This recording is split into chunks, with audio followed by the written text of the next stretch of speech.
In this video, what we're going to do is we're going to wrap up talking about conjunctions, and we're going to do problems 10 through 13 out of the book. Let's get into it. Number 10, line number 1, mom is taking a shower. Assumption number 1. Number 2, it says, that means she's going out. What means that? Well, if she's taking a shower, then she's going out. Assumption number 2. Assumption number 3, she hasn't told me to get cleaned up. Now, there is a negation in there. We're going to ignore it for now. Let's just say she hasn't told me to get cleaned up is C. Okay, assumption number 3. And then it says, that means I'm staying home. Well, if she hasn't told me to get cleaned up, then I'm staying home. Assumption number 4. Mom's going out while I'm staying at home means that I'll have a babysitter. So here's what that looks like. She's going out and I'm staying at home, then I'm going to have a babysitter.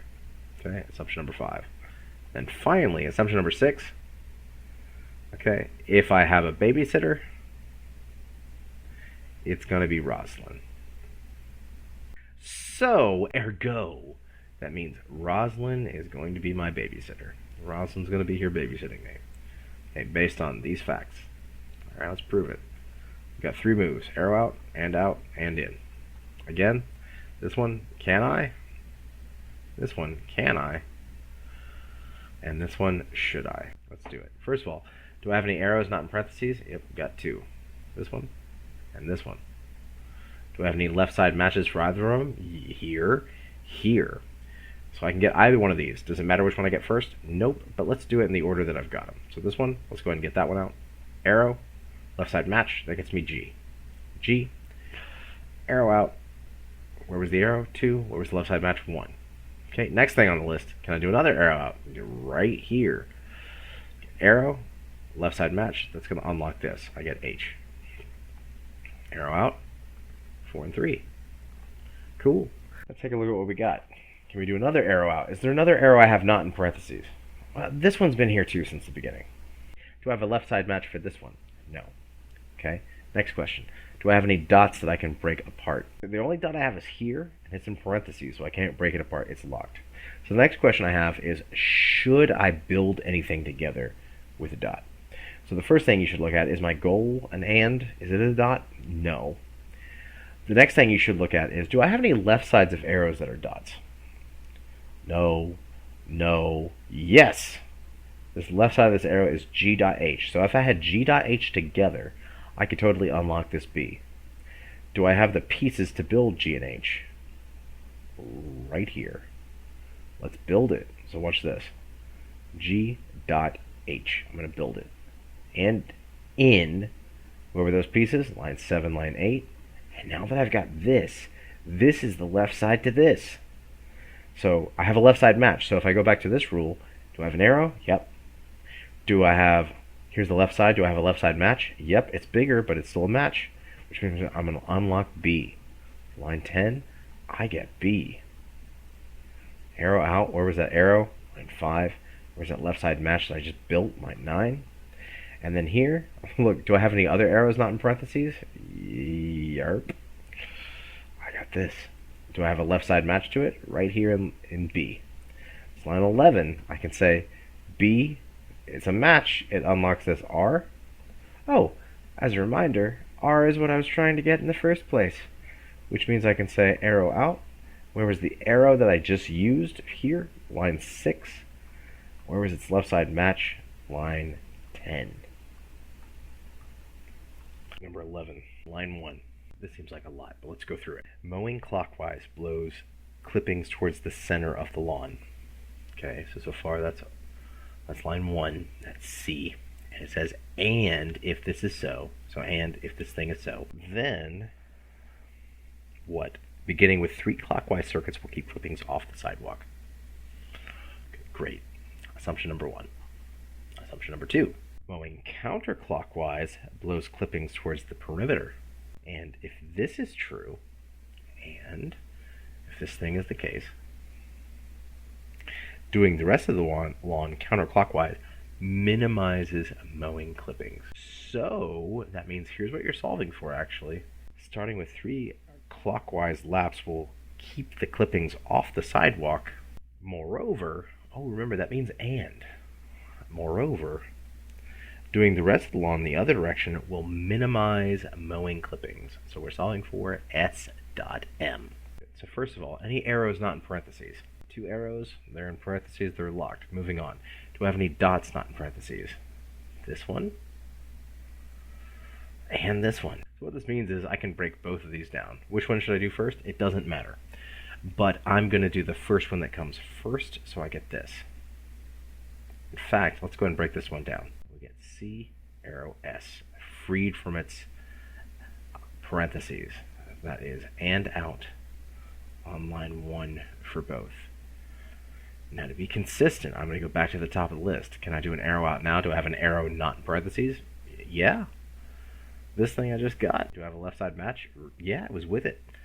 It was bundled in here actually in line 1. This means I get S by itself. S. Arrow out. Where was the arrow I used? Line 4. Where was the left side match? Line 3. Okay. Go back to the top of the list. Is there another arrow out I can do? No. But there was an and out that I knew I could do from the beginning. In fact, I could have started with this one. Let's go ahead and break these ones down. We get lines 6 and 7. We get P. And we get P arrow M. Both of those and out from line 2. So we're breaking apart a dot, and both the pieces come from line 2. Go back to the top of the list. Is there an arrow now that is not in parentheses? Yep, this one. Does it have a left side match? Yeah, it was actually bundled in there in line 2. So I'm able to get just M by itself. Arrow out. Where was the arrow? Line 7. Or was the left side match? Line 6. Can I do another arrow out? No. All the arrows are accounted for. Can I break apart another dot? No. All the dots are accounted for. We already took care of those. So then I come to this question. Should I put anything together? So first of all, what you want to look for is the goal I'm looking for itself a dot? Oh, yep. There it is. I'm trying to get S dot M. So are these pieces just sitting there waiting for us to put together? Do we have an S somewhere? Yep. Do we have an M somewhere? Yep. So that just means we can just stick them together. S dot M. What move do we use? This last one. And in. Where do we get the S from? Line 5. Where do we get the M from? Line 8. And this problem is done. Let's do number 12. Ooh, it sounds like science. In fact, a little bit about physics here. And even though it's longer, and it looks like 1, 2, 3, 4, 5, 6, 7, 8. I see 9 lines of text. Let's still try and break it down. And I think you'll find that in spite of the fact that it looks verbose and wordy, it's actually pretty easy once we break things down. So let's do it. First line. Momentum equals mass times velocity. That's actually just E. Assumption number 1. Okay, period 2. Today's players, okay, we're talking about football here. Today's players have more mass than the players of 1942, but move with equal or greater velocity. So think about players in the past, even say the Super Bowl winning teams of the 1960s. Take that lineup. So the Green Bay Packers of the 1960s, the Steelers of the 1970s. Take them, line them up against the worst team in the NFL today. I think you'll find that the worst team in the NFL today could stomp the best team of the 1960s and 1970s. Why? Because they're bigger and they're more powerful and they've been training for this their entire lives. Whereas in the past, that wasn't always so. So what this is saying here is this. Let's take a look. Line 2, again, the players today have more mass than the players of the past, but move with equal or greater velocity. Fact number 2. Let's look at line number 3. If momentum equals mass times velocity, oh, that's E. So if that, then what? If players today, there's that if then if language, which means we're going to have a heavy right and another arrow in here. So then if players today have at least the same velocity as, that V, and more mass than the players of 1942, ooh, there's more going on there. So I actually need to tidy this up. If the players today have at least the same velocity as, and the same mass as those players in 42, then they're hitting harder today. Okay, assumption number 3. Ooh, that one was hefty, but there it is. So let's say it again. If momentum equals mass times velocity, then if they've got the same velocity as and more mass, then they're hitting harder. Fact number 4. If football players hit harder today than the players in 1942, then they are injuring each other more seriously than the players in 1942. Assumption number 4. So here's what we're solving for. All this proves what? That today there's more injuries going on. Why are there more injuries in sports today? All this is basically saying, hey, here's some science. Players are bigger today, they move faster, and if this science is true, and if the case of the science is true, then they hit harder, and if they hit harder, they injure each other more. That's basically what this argument is saying. Let's prove that it's true. We got 3 moves in place. Arrow out, and in. And again, can I? Can I? Should I? Let's do the work. First of all, any arrows not in parentheses? 2.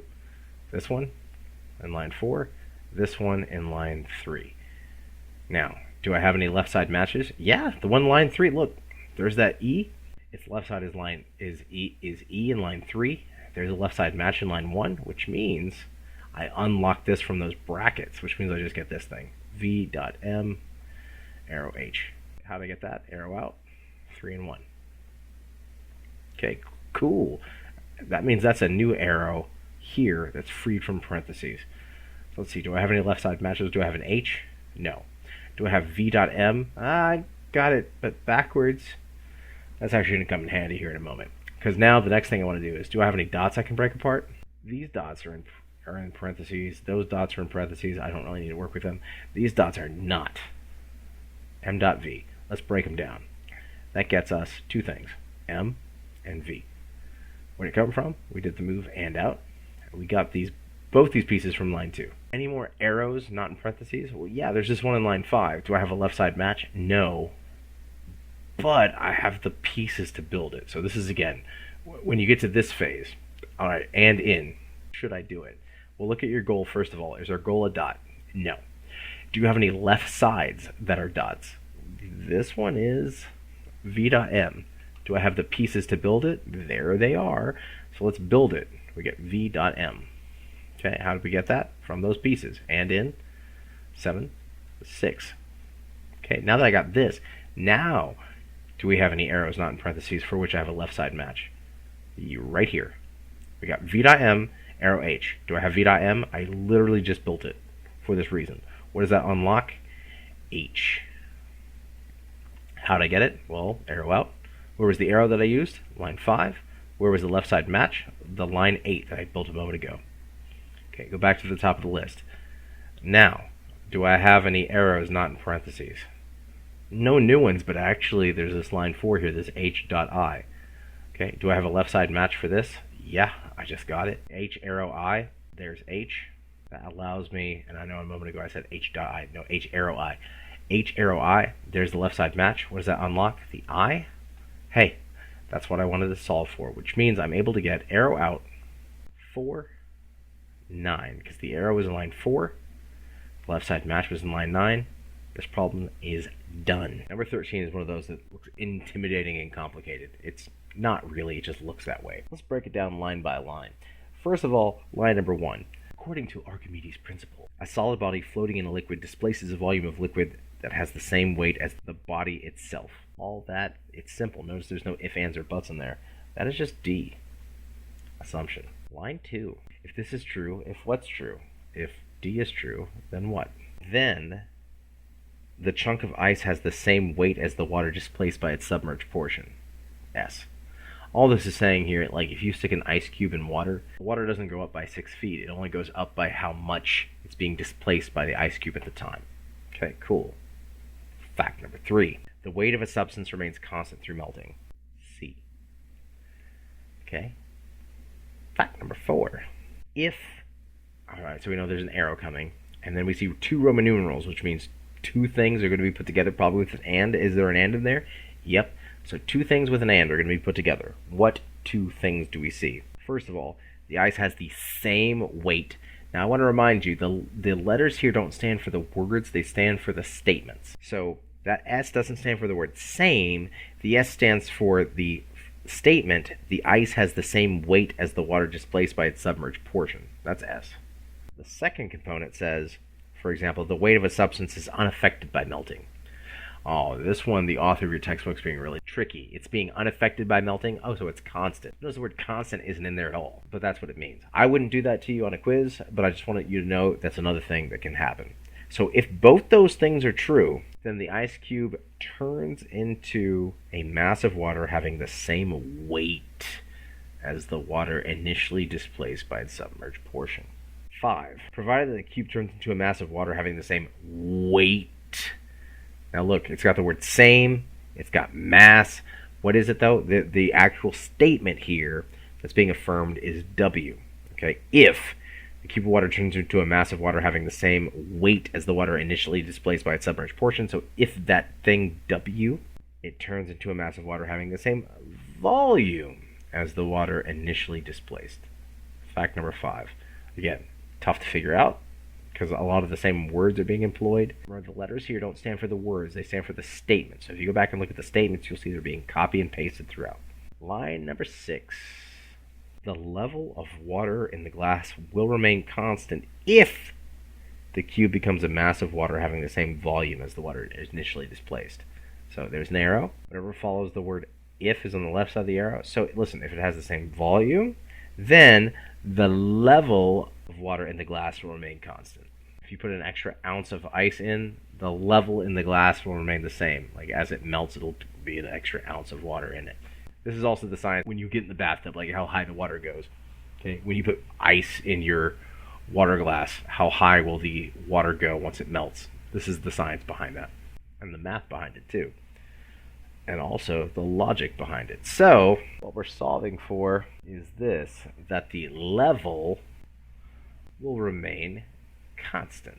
So we're solving for L. So after all that translating, this was tough, but like if you can do this, you will just zoom through quiz 3. This is probably much harder than anything on quiz 3 in my estimation. So let's take a look. What are our 3 moves in place? We got arrow out, and in. First of all, any arrows not in parentheses? I see a bunch. This one, this one, this one, and this one.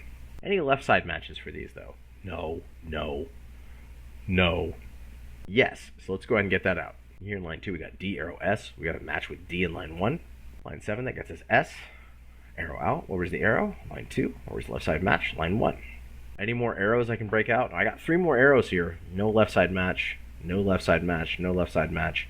Any dots I can break apart? Oh, there's a dot in line 4, but it's in parentheses. I can't break apart. So next question. Should I do this one? Are there any 2 things I should put together? So the first thing you want to look for in this situation is my goal a dot? Nope. It's just L by itself. Vanilla L. Then what I want to look for is, do I have any left sides of arrows that are dots? No, but I already got that one. No. No. Yes. S dot C. I've got that on the left side of the arrow. So if I can get S dot C, then I can get W. So I want to see, do I have the pieces to build that? Do I have an S? Yep. Do I have a C? Yep. So build that, and then we'll unlock this.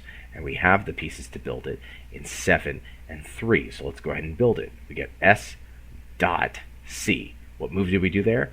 And in. Adjunction. Where were the pieces? The S came from line 7. The C came from line 3. Go back to the top of the list. Can I do an arrow out now? Yeah. Because this line 4 here, S dot C, arrow W, I just built the left side of this. S dot C. I got it. This unlocks this. What do I get? W. How'd I get it? Arrow out. Where was the arrow that I used? Line 4. It's left side match. Line 8. Go back to the top of the list. Can I do another arrow out? We've got these 2 arrows here we haven't used yet. Okay, with W and V. Do I have a W now by itself somewhere that's a left side match? I just got it in line 9. So line 10, I'm able to say, hey, I get V. How? I got an arrow. Its left side is W. I got a left side match. I get V. Arrow out. Where is the arrow? Line 5. Where is the left side match? Line 9. Now with the V, go back to the top of the list. Can I do an arrow out? Yep.